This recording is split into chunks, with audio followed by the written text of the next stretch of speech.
मेरी इंजीनियरिंग की जर्नी बाकी सारे स्टूडेंट्स की तरह नॉर्मल नहीं थी। जब मेरे सारे फ्रेंड्स स्कूल टाइम को एंजॉय कर रहे थे तब मैं ऑलरेडी कॉलेज में एनरोल कर गई और जहाँ पे मैं एंटर हुई थी वहाँ पे तो मुझसे भी ज़्यादा बड़े बच्चे थे, मुझसे ज़्यादा मैच्योर, मुझसे ज़्यादा कॉन्फिडेंट और well known of what they are doing. Age के गैप की वजह से मुझे अंदर से बहुत अंडर कॉन्फिडेंट फील होता था। मुझे ऐसा लगता था कि मैं 10th करके इंजीनियरिंग करने आई हूँ, क्या मुझे यहाँ के कॉन्सेप्ट समझ में आएंगे। पता था कि यहाँ पे तो बच्चे 11th-12th करके आते हैं और क्या मैं इनके साथ एडजस्ट हो पाऊंगी या नहीं हो पाऊंगी। मुझे हर दिन बहुत रिग्रेट होता था, बहुत गिल्ट होता था, but in the end something changed. मैं अंडर कॉन्फिडेंट इम्पोस्टर से एक कॉन्फिडेंट अनुश्री बन गई। क्यों? कॉलेज में एज गैप इतना ब्रूचुअल फील होता है। 3 चीजें जिन्होंने मेरी लाइफ पूरी तरीके से बदल दी। ने भी मेरी तरह अपनी लाइफ में यूनिक पाथ चूज करा है, या फिर तुम्हें ऐसा लगता है कि I don't belong over here, तो शायद ये वीडियो तुम्हारे लिए। सबसे पहले शुरू करते हैं उस प्रॉब्लम से जिसके बारे में शायद कोई बात नहीं करता है। जब तुम एंटर करते हो अपनी क्लास में और तुम हर जगह नजर घुमाते हो और तुम्हें क्या दिखता है? बस अपने से बड़े लोग। प्रॉब्लम सिर्फ एक एज गैप नहीं है। लोग समझते हैं कि केवल एज गैप से क्या ही होता है। प्रॉब्लम हर चीज से होती है। मतलब मुझे तो ऐसा लगता था कि वो लोग 11th-12th करके आए हैं, उन्होंने कैलकुलस, फिजिक्स, केमिस्ट्री ये सारे कॉन्सेप्ट्स ऑलरेडी पढ़े हुए हैं, तो उन्हें तो ऑब्वियसली ये सब चीज़ें बहुत ही ईजी लगेंगी। जबकि मैं तो केवल 10th करके आई थी और मुझे इतना सब कुछ पता भी नहीं है। मोस्ट इम्पॉर्टेंटली ये केवल पढ़ाई तक सीमित नहीं रहता है। ये ऐसा भी होता है कि मुझे ऐसा लगता था कि मुझे तो पता ही नहीं है कि मैं यहाँ पे क्यों हूँ। वो तुमसे बड़े ही नहीं होते हैं, वो तुमसे ज़्यादा मैच्योर, तुमसे ज़्यादा कॉन्फिडेंट, तुमसे ज़्यादा बोल्ड, और शायद उन्हें एटलीस्ट ये तो पता होता है कि वो अपनी लाइफ में क्या कर रहे हैं। और पता है जो बात सबसे ज़्यादा दिल पे जाके लगती है वो ये होती है जब लोग कहते हैं कि एज डज नॉट मैटर और सब कुछ अपने टाइम के साथ साथ ठीक हो जाएगा। पर ट्रस्ट मी, कहीं ना कहीं वो लोग ठीक ही कह रहे होते हैं, पर उनका ठीक कहना हमारी फीलिंग को ख़त्म नहीं कर देता है। वो लोनलीनेस नहीं रुकती और वो थॉट नहीं रुकता जो बार बार तुम्हें याद दिलाता रहता है कि यार तुमने तो 11th-12th ही नहीं करा है, तो तुम क्या ही करोगी अपनी लाइफ में। तुम यहाँ बिलोंग नहीं करते, तुमसे यहाँ पे सब लोग बेटर हैं।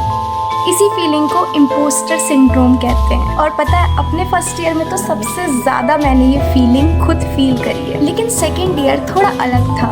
इसलिए नहीं कि अचानक से सब कुछ ठीक हो गया या फिर कोई मिरेकल हैपन हो गई, बल्कि इसीलिए क्योंकि मैंने एज को बर्डन समझना बंद कर दिया।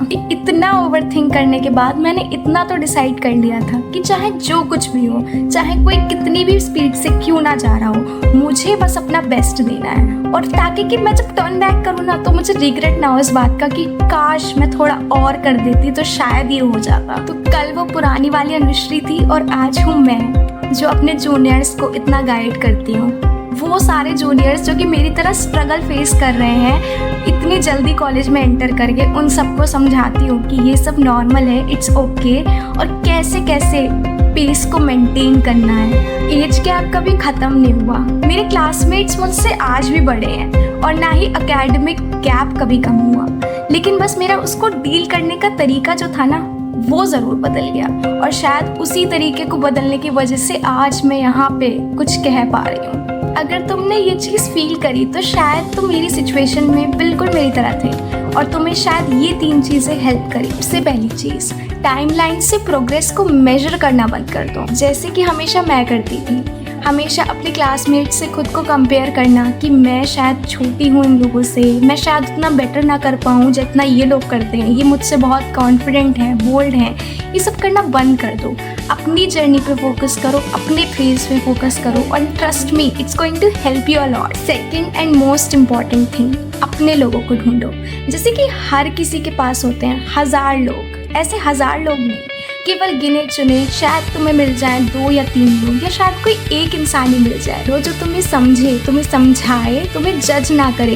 कभी तुम अगर गलत रास्ते पे जाओ तो तुम्हें समझाने की समझ रखे। मेरे लिए वो इंसान था जो कि मुझे बैच में अपने मिली थी, जो कि 10th करके ही आई थी। और तुम्हें पता है जब तुम्हें ये लगता है ना कि तुम अकेले नहीं हो इस स्ट्रगल में, तो तुम्हारा आधा स्ट्रगल तो उधर ही कम हो जाता है। तीसरी चीज़ और सबसे इम्पॉर्टेंट चीज़, अपनी वैल्यू को अपनी नॉलेज से अलग करना सीख। इम्पोस्टर सिंड्रोम जो तुम्हें ये फील कराता है कि वो बेटर हैं, वो मुझसे ज़्यादा जानते हैं, उन्हें मुझसे ज़्यादा आती, ये सब सोचना बंद कर दो, क्योंकि उनका तुमसे थोड़ा ज़्यादा आना ये कहीं का भी प्रूफ नहीं है कि तुम उनसे आगे नहीं निकल सकते। तुम्हारी नॉलेज तुम्हारी वैल्यू डिसाइड नहीं कर सकती।